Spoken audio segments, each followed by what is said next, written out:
राष्ट्र बैंकको सुझाव अनुसार विलासिताको वस्तुमा लगानी रोक्ने बैंकर्स संघको निर्णय, गाडी मोबाइल लगायतका वस्तुमा एलसी नखोल्ने। गठबन्धन सरकारले देशको अर्थतन्त्र संकटमय बनाउन खोजेको एमालेको आरोप, आफ्नो असफलता ढाक्न सरकारले गभर्नरलाई निशाना बनाएको निष्कर्ष। पुराना सवारी चलाउने 20 वर्ष अवधिको नीति परिवर्तन गर्न यातायात मन्त्री लचिलो, सवारीको स्तर मापन गरी प्राविधिक सिफारिसको व्यवस्था गर्न सुझाव। फ्रान्सका राष्ट्रपति इम्यानुअल मैक्रो पहिलो चरणको निर्वाचनमा विजयी, दोस्रो चरणमा मैक्रो र मरिन ले पेन बीच प्रतिस्पर्धा हुने। र खुमलटार युथ क्लब ए डिभिजनमा उक्लियो, सामाजिक युथ क्लब सी डिभिजनमा घटुवा।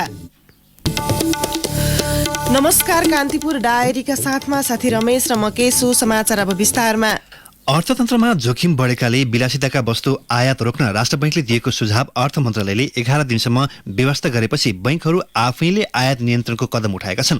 अत्यावश्यक बाहेक सामग्रीको लागि प्रतीतपत्र एलसी नखोल्न राष्ट्र बैंकले दिएको मौखिक निर्देशन अनुसार बैंकर्स संघले औपचारिक निर्णय गरेको हो। वाणिज्य बैंकहरूको छाता संगठनको निर्णयपछि अब बैंकहरूले गाडी, मोबाइल, चुरोट, रक्सी, सजावटका सामग्री, परफ्युम, ड्राई फुड र फर्निचर लगायत सामग्री आयातका लागि एलसी नखोल्ने भएका छन्। विलासिताका सामग्री आयातमा विदेशी मुद्रा बाहिरिँदा निकट भविष्यमा अत्यावश्यक वस्तुको आयातमा समेत संकट हुने भन्दै तत्काल निर्णय गर्न राष्ट्र बैंकले 16 चैतमा अर्थ मन्त्रालयलाई 16 बुँदे सुझाव दिएको थियो। तर अर्थ मन्त्रालय प्रतिक्रियाविहीन छ। वाणिज्य बैंकका एक प्रमुख कार्यकारी अधिकृतले भने, मुलुकको अर्थतन्त्र जोखिममा छ, यो संकट टार्ने जिम्मेवारी हाम्रो पनि हो। त्यसैले राष्ट्र बैंकको मौखिक निर्देशनकै आधारमा पनि हामी यो निर्णयमा पुगेका छौं। यसको अर्थ अहिले आयात नियन्त्रण अत्यावश्यक छ। हामीले मुलुकको अर्थतन्त्रका लागि अनुकूल पहल लिएका छौं। क्षेत्राधिकारको हिसाबले राष्ट्र बैंक आफैले आयात रोक्ने निर्णय गर्न सक्दैन। यस्तो निर्णय अर्थ मन्त्रालय वा उद्योग वाणिज्य तथा आपूर्ति मन्त्रालयले गर्ने हो। त्यसका लागि मन्त्री परिषदमा प्रस्ताव लगेर निर्णय गराउन वा मन्त्री स्तरीय निर्णय राजपत्रमा प्रकाशित गरी कार्यान्वयन गराउने अधिकार यी दुवै मन्त्रालयलाई छ। बैंकहरूले गत साता नै गाडी लगायतका कम आवश्यक र विलासिताका वस्तुका लागि एलसी नखोल्न आफ्ना शाखालाई निर्देशन दिइसकेका छन्। तर सो विषयमा बैंकर्स संघले औपचारिक निर्णय गरिसकेको थिएन। सोही कारण आइतबार संघले औपचारिक रूपमा नै अर्को सातासम्मका लागि उल्लिखित वस्तुका लागि एलसी नखोल्ने निर्णय गरेको स्रोतले बताएको छ। यो बीचमा सरकारले कुनै निर्णय गरे सोही अनुसार थप निर्णय गर्ने एक बैंकरले बताए। अर्थतन्त्र संकटको संघारमा रहेका बेला सरकारले राष्ट्र बैंकका गभर्नर महाप्रसाद अधिकारीलाई हटाउने प्रक्रिया सुरु गरेर गम्भीर गल्ती गरेको राष्ट्रिय योजना आयोगका पूर्व उपाध्यक्ष, पूर्व अर्थमन्त्री एवं अर्थविदहरूले टिप्पणी गरेका छन्। पर्याप्त कारण बिना सरकारले गभर्नरलाई निलम्बन गरेकाले यो कदम नीतिगत विषयमा नभई व्यक्तिगत आग्रह र पूर्वाग्रहमा भएको पुष्टि हुने उनीहरूको दाबी छ। पूर्व अर्थमन्त्री प्रकाश चन्द्र लोहनीले गभर्नर हटाउने विषय नालायक सरकारको अपरिपक्व निर्णय भएको बताउनुभयो। गभर्नरलाई निलम्बन गर्नुको जुन कारण सार्वजनिक गरिएका छन् ती पर्याप्त नभएको उहाँको दाबी छ। गभर्नरलाई निलम्बन गर्ने निर्णय गरेर सरकारले गम्भीर गल्ती गरेको राष्ट्रिय योजना आयोगका पूर्व उपाध्यक्ष पुष्प कणेलको तर्क छ। उहाँले भन्नुभयो, सरकारले गलत निर्णय गर्यो, यसले अर्थतन्त्रमा गम्भीर असर पार्छ। आफूहरूले चाहेको गलत काम गर्न गभर्नरले मानेनन् वा भविष्यमा के त्यस्ता काम गराउनु छ त्यसका लागि आफ्ना मान्छे ल्याउन चाहेको हुन सक्छ। राष्ट्र बैंक जस्तो स्वायत्त निकायलाई आफ्नो कब्जामा पारेपछि अरू निकायलाई पनि तजबिजले चलाउन सकिन्छ भन्ने मनसाय सरकारको रहेको उहाँले बताउनुभयो। संकटका बेला अर्थ मन्त्रालय, राष्ट्रिय योजना आयोग, वित्त आयोग र राष्ट्र बैंक बीच राम्रो समन्वय हुनुपर्नेमा द्वन्द्व सिर्जना हुनु राम्रो नभएको राष्ट्रिय योजना आयोगका पूर्व उपाध्यक्ष गोविन्द पोखरेलले बताउनुभयो। उहाँले भन्नुभयो, देशमा केही सूचकाङ्क नकारात्मक भएको अवस्था छ। भविष्यमा थप जोखिम आउन नदिन ती सूचकाङ्कमा अहिले नै सुधार गर्नुपर्ने हो। यसका लागि उल्लेखित 4 निकायबीच प्रभावकारी समन्वय हुनुपर्ने हो, अन्यथा झन समस्या आउँछ। अर्थतन्त्र गम्भीर अवस्थामा रहेका बेला राज्यका महत्त्वपूर्ण निकायले चलाखीपूर्ण रूपमा आर्थिक नीति अघि बढाउनु पर्नेमा गभर्नरलाई निलम्बन गर्दा नीति निर्माणमा ठूलो असर पर्ने राष्ट्रिय योजना आयोगका पूर्व उपाध्यक्ष पीताम्बर शर्माले बताउनुभयो। अहिलेको अवस्थामा गभर्नर नहुँदा नीति निर्माण गर्न विभिन्न मन्त्रालयसँग समन्वय गर्न समस्या हुने राष्ट्रिय योजना आयोगका अर्का पूर्व उपाध्यक्ष मीन बहादुर श्रेष्ठको भनाइ छ। यस विषयलाई एकहोरो ढङ्गबाट मात्र हेर्न नहुने पनि उहाँको भनाइ छ।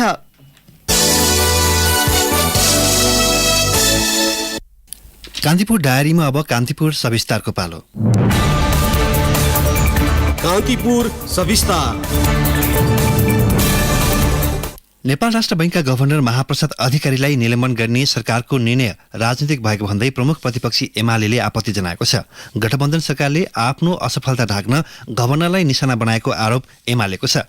वित्तीय अपचलनको मतियार हुन नपाएको, निहित स्वार्थ समूहको व्यावसायिक स्वार्थ पूरा गर्न नपाएको, अर्थतन्त्र सम्हाल्न नसकेको र अर्थमन्त्री फेर्नुपर्छ भन्ने आवाज सत्ता गठबन्धनभित्रबाट समेत उठिरहेको बेला अर्थमन्त्रीकै दबावमा गभर्नरलाई कारबाही गरेको एमालेको निष्कर्ष छ। एमाले नेतृत्वको सरकारबाट नियुक्त भएकै कारण व्यावसायिक रूपमा दक्ष र इमानदार राष्ट्रसेवक गठबन्धन सरकारको कोप भाजनमा परेको उसको ठहर छ।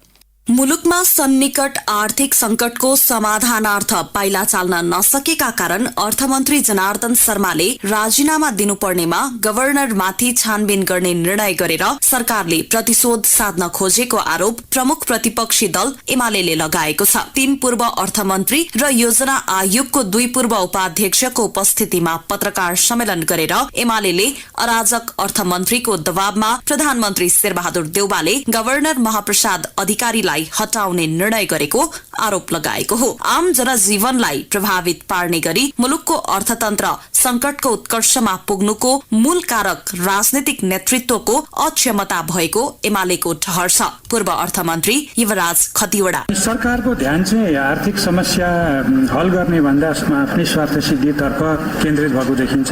सरकारका मन्त्रीहरू विवादास्पद अभिव्यक्तितिर हिँड्ने, कमाउ धन्दामा लिप्त हुने, स्वार्थ नमिल्ने कर्मचारीमाथि जाय लाग्ने, ठेकापट्टामा सेटिङ गर्ने र सरकारी निकायहरूको बीचमा सामान्य समन्वय पनि नगर्ने हरकतको कारणले अर्थतन्त्र यो संकटमा आइपुगेको हो। तर मन्त्रीहरू निर्वाचनको लागि स्रोत चाहियो भनेर खुला पैसा मागिरहेका छन्। निजी क्षेत्रले आर्थिक समस्याको समाधानको पहल त पुरै छोडौं, व्यावसायिक समस्या राख्ने ठाउँसम्म पनि पाएको छैन। तर अर्थतन्त्र अहिले गम्भीर संकटको मोडमा पुगेको विषय सर्वत्र चर्चा भइरहँदा पनि सरकार चाहिँ सञ्च मानेर बसिरहेको छ। एमाले जारी गरेको विज्ञप्तिमा वित्तीय अपचलनको मतियार हुन नपाएको, निहित स्वार्थ समूहको व्यावसायिक स्वार्थ पूरा गर्न नपाएको, अर्थतन्त्र सम्हाल्न नसकेको र अर्थमन्त्री फेर्नुपर्छ भन्ने चर्चा सत्ता गठबन्धन भित्रैबाट समेत उठिरहेको बेला अर्थमन्त्रीकै दबावमा असफलता ढाक्न गभर्नरलाई कार्यवाही गरिएकोमा कुनै शंका नरहेको उल्लेख छ। हुन पनि अर्थ मन्त्रालय र राष्ट्र बैंकका नेतृत्व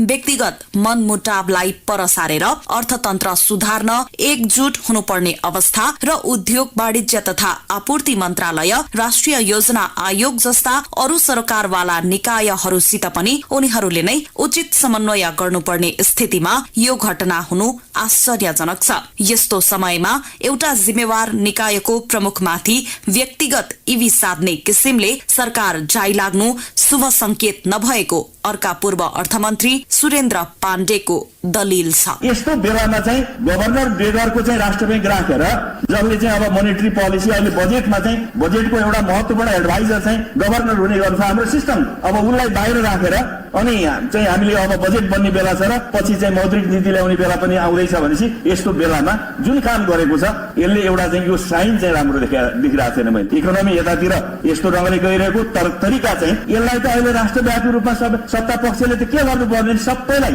मिलेर यो देशको संकट आउन खोजिया हो भने समाधान गरौँ, तपाईहरुको सहयोग चाहियो भन्नुपर्ने बेला हो। एमाले नेतृत्वको अघिल्लो सरकारले कोभिड महामारीकै बीच पनि अर्थतन्त्रका सूचकहरूलाई सकारात्मक बनाएर देउवा सरकारलाई सुम्पिएकोमा उल्टै बिगार्ने काम भएको पूर्व अर्थमन्त्री विष्णु पौडेलको आरोप छ।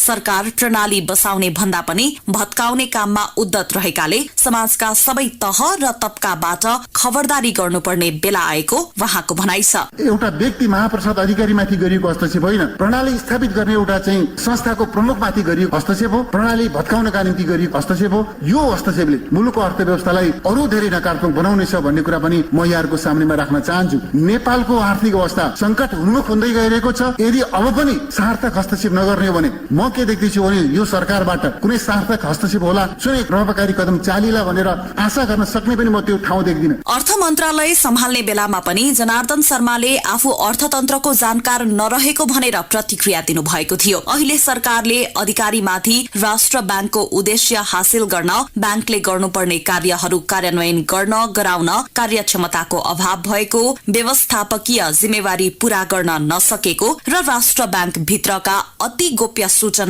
चुहाएको जस्ता अमूर्त आरोप लगाएर राजनीतिक इवी साध्ने काम गरेको धेरैको बुझाइ छ। तर अर्थमन्त्री शर्मा त्यो मान्न तयार हुनुहुन्न। हस्तक्षेप गरेर अर्थमन्त्री भनेर ऐन कानुनमा चल्ने हो, चाहे मन्त्री होस् चाहे कोही संस्था होस्। राष्ट्र बैंक चल्ने राष्ट्र बैंक ऐन छ, सरकार चल्ने पनि आफ्ना ऐनहरू छन्, कानुन त्यति हो नि कुरा। कोही सम्बोधन गर्न आए नदिने, मेरो रोकियो खाता पर यस्तो भयो भन्दा ल के हो त्यो बुझ्नुहोस् दिनुहोस्, फेरि सङ्कट परेको छ आउलाहरू भन्ने पनि लाग्ने भयो नि त। त्यसलाई ठुलो विषय बनाएर ठुलो मिडिया खोजेर गोप्य कुराहरू त्यहाँ पुर्याइन्छ किन? यस्तै अनुशासनले हुन्छ। यस्ता कुरालाई हामीले सच्याउनु पर्छ। आफ्नो मर्यादा आफ्नो मान्यता राख्नु पर्दैन सबैले आफ्नो ठाउँमा। अर्थमन्त्री र मन्त्रालयले गभर्नरमाथि छानबिन गर्नै नसक्ने भन्ने होइन, तर त्यसका पछाडि पर्याप्त आधार र प्रमाणहरू चाहिन्छ। गभर्नरलाई पर्याप्त मनासिब कारण विनै चलाउँदा राष्ट्र बैंक जस्तो संस्था अस्थिरता र अनिश्चयको केन्द्र बन्ने हिक्का राख्नुपर्छ। देशको आर्थिक वित्तीय तथा मौद्रिक प्रणाली थप विशृङ्खलित बन्न नदिनेतर्फ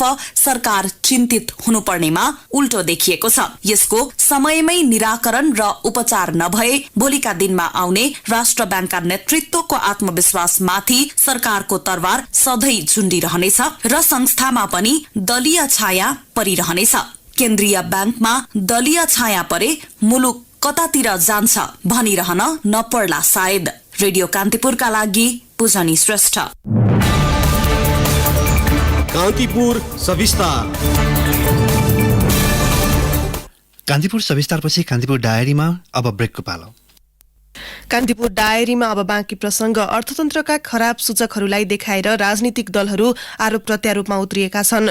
मुलुकको बिग्रदो आर्थिक अवस्थालाई राष्ट्रिय मुद्दाका रूपमा उठाएर सहकारी मार्फत समाधान खोज्नुपर्नेमा सत्तापक्ष र प्रतिपक्ष दुवै तर्फबाट एकअर्कामाथि प्रतिशोध साध्ने गरी अभिव्यक्ति आउन थालेको हो। आसन्न स्थानीय तहको निर्वाचनको तयारीमा लागिरहेका दलले एकअर्कालाई गाली गर्ने र रिस पोख्न आर्थिक सूचकहरूको सहारा लिइरहेका छन्। अहिले चलिरहेको बाजाबाजको यो श्रृङ्खलालाई आर्थिक संकटमाथिको राजनीतिकरण भनेर टीका टिप्पणी समेत हुन थालेको छ। प्रमुख प्रतिपक्ष नेकपा एमालेका 3 जना पूर्व अर्थमन्त्रीले हिजो पत्रकार सम्मेलन गर्दै अर्थतन्त्र धराशायी हुने बाटोमा जानुमा सम्पूर्ण रूपमा सरकार जिम्मेवार रहेको आरोप लगाए।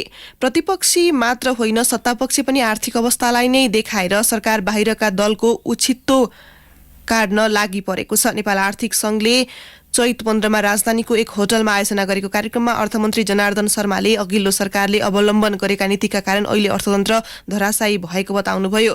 प्रतिपक्षी एमालेले नेपाललाई श्रीलङ्का जस्तो गम्भीर आर्थिक संकटमा गएको हेर्न चाहिरहेको अभिव्यक्ति पनि अर्थमन्त्री शर्माले दिनुभएको थियो।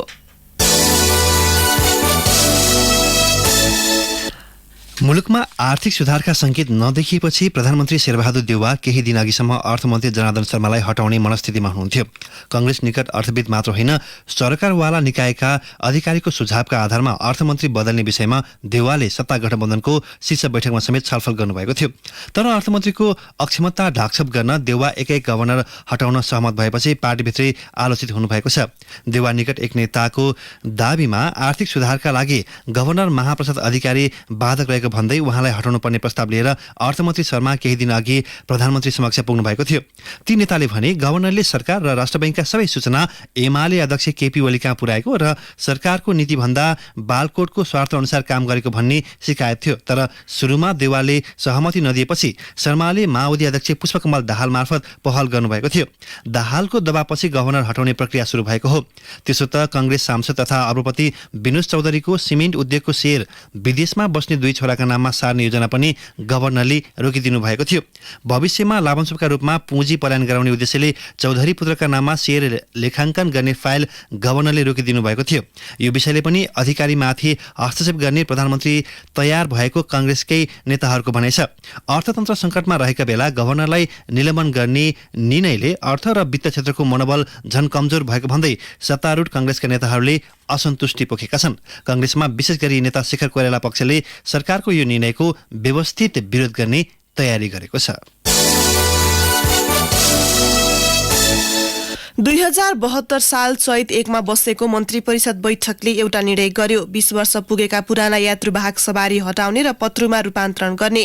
भौतिक पूर्वाधार तथा यातायात मन्त्रालयको समृद्ध नेपालका लागि सडक रेल तथा यातायात विकासको 5 वर्षे रणनीतिक कार्ययोजना अनुसार सो मन्त्री परिषदले यस्तो निर्णय गरेको थियो।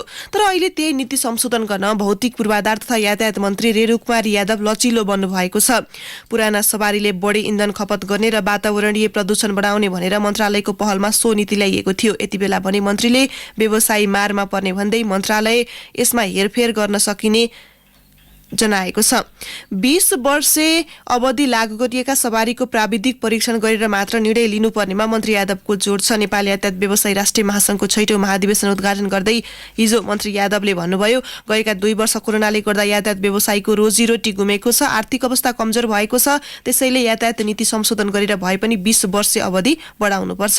यसअघि नियमानुसार 20 वर्ष पुगेका सवारीको दर्ता खारेज गरी सञ्चालन गर्न नदिने अडानमा रहेको मन्त्रालय अहिले लचिलो बनेको हो। गृहमन्त्री बालकृष्ण खाँडले पनि यसबारे सरोकारवाला मन्त्रालय, विभाग, ट्राफिक प्रहरी, यातायात व्यवसायी लगायतसँग छलफल गरेर निर्णय गर्न आवश्यक रहेको बताउनुभयो। पुराना सवारीमा इन्धन बढी लाग्ने, दुर्घटनाको जोखिम पनि बढी हुने र वातावरण प्रदूषण हुने भएकाले वातावरणीय हिसाबले सो निर्णय भएको मन्त्रालय स्रोतले जनाएको छ। 20 वर्ष पुगेका गाडी चल्न दिने वा नदिने भन्नेबारे छलफल गरेर निर्णय लिनुपर्ने बागमती प्रदेशका श्रम, रोजगार तथा यातायात मन्त्री घनश्याम दाहालले बताउनुभयो। उहाँले भन्नुभयो, यसमा बहस गरौं, चल्न दिन लायकका छन् भने प्राविधिकले सिफारिस गर्छन् भने चल्न दियौं। मुख्य राजमार्गमा चलेर थोत्रा भएका गाडी गाउँका कच्ची सडकमा पठाउने प्रवृत्ति अन्त्य गर्नुपर्ने पनि दाहालको भनाइ छ। नेकपा एकीकृत समाजवादीले अध्यक्ष माधव कुमार नेपालको नेतृत्वमा मूल निर्वाचन परिचालन कमिटी गठन गरेको छ। अध्यक्ष नेपालको नेतृत्वमा 1111 सदस्यीय मूल निर्वाचन परिचालन कमिटी गठन गरिएको महासचिव बेदुराम भुसालले जानकारी दिनुभयो। त्यस्तै महासचिव भुसालको नेतृत्वमा निर्वाचन परिचालन केन्द्रीय सचिवालय गठन गरिएको छ। हिजो सकिएको एकीकृत समाजवादीको केन्द्रीय सचिवालयको बैठकले मूल निर्वाचन कमिटी र सचिवालय गठन गरेको हो। निर्वाचन परिचालन केन्द्रीय सचिवालयमा प्रकाश ज्वाला, गंगालाल तुलाधर, विजय पौडेल, जगन्नाथ खतिवडा, जीवनराम श्रेष्ठ, विश्वनाथ प्याकुरेल, सोमप्रसाद पाण्डे, केदार सञ्जिल, सूर्य खत्री र द्रोणाचार्य छेत्री सदस्य रहेका छन्।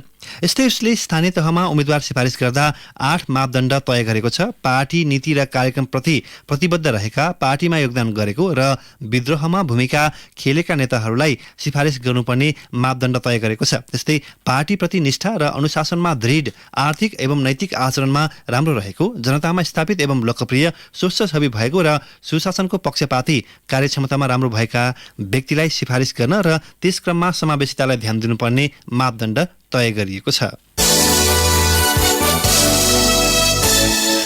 सत्ता गठबन्धनको स्थानीय तह चुनाव तयारी परिचालन तथा अनुगमन समितिले चुनावी तालमेल गर्दा स्थानीय सहमतिलाई जोड दिने निष्कर्ष निकालेको छ। प्रधानमन्त्री निवास बालुवाटारमा बसेको कंग्रेस वरिष्ठ नेता रामचन्द्र पौडेल संयोजकत्वको समितिले चुनावी तालमेल गर्दा स्थानीय तहमा 5 दलबीच हुने सहमतिलाई प्राथमिकता दिने निचोड निकालेको हो। गठबन्धनले 7 प्रदेश, 77 जिल्ला र 753 वटै स्थानीय तहसम्म चुनावी तयारीका लागि संयन्त्र गठन गरेको थियो। ती संयन्त्र मार्फत 7 प्रदेशबाट प्राप्त सुझावमाथि केन्द्रीय संयन्त्रले छलफल गरेर विभिन्न निष्कर्ष निकालेको माओवादी केन्द्रका नेता देव गुरुङले जानकारी दिनुभयो। सबै तहबाट गठबन्धनको अवस्थाबारे रिपोर्ट नआएपछि बैठकले प्रदेश र जिल्ला तहलाई 2078 चैत्र मसान्तभित्र 5 दलीय बैठक राखी आवश्यक सहमति कायम गरी केन्द्रमा पठाउन निर्देशन गर्ने निर्णय गरेको छ। यस्तै स्थानीय तहको चुनावमा 5 दलीय गठबन्धनका बीचमा मात्र तालमेल गरी गठबन्धनको भावना र आपसी सम्मान कायम गर्दै सहकार्य अघि बढाउने बैठकको निष्कर्ष रहेको नेताहरूको भनाइ छ। नेता गुरुङले 5 दलीय संयन्त्रको स्थानीय तहमा गर्ने सहमतिलाई नै प्राथमिकतामा राखेर चुनावी तालमेल गरिने बताउनुभयो। आज बस्ने सत्ता गठबन्धनको बैठकमा चुनाव परिचालन समितिले गरेको निष्कर्ष र सुझावमाथि छलफल हुने नेताहरूले बताएका छन्। त्यसपछि 5 दलको संयुक्त अपिल जारी गर्ने तयारी छ।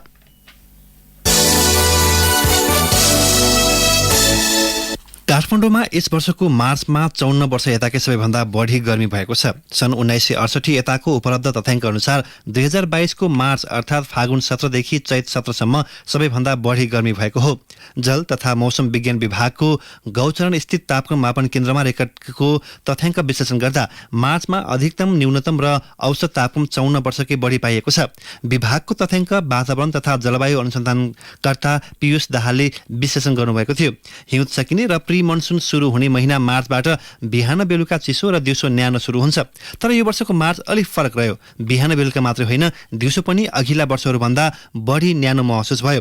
मार्चको तेस्रो साता आइपुग्दा अधिकांश दिनमा औसतभन्दा बढी तापक्रम मापन भएको छ, जसले मार्च महिनाको तथ्याङ्क राख्न सुरु गरे यताकै सबैभन्दा तातो बन्न पुग्यो। काठमाडौँको 1968 देखिको मौसमी तथ्याङ्क अध्ययन गर्दा यसपटकको मार्चमा काठमाडौँको औसत तापक्रम 20.4 डिग्री सेल्सियस रह्यो, जबकि काठमाडौँ गौचरण मौसम मापन केन्द्रको मार्च महिनाको सामान्य औसत तापक्रम 17.4 डिग्री सेल्सियस छ।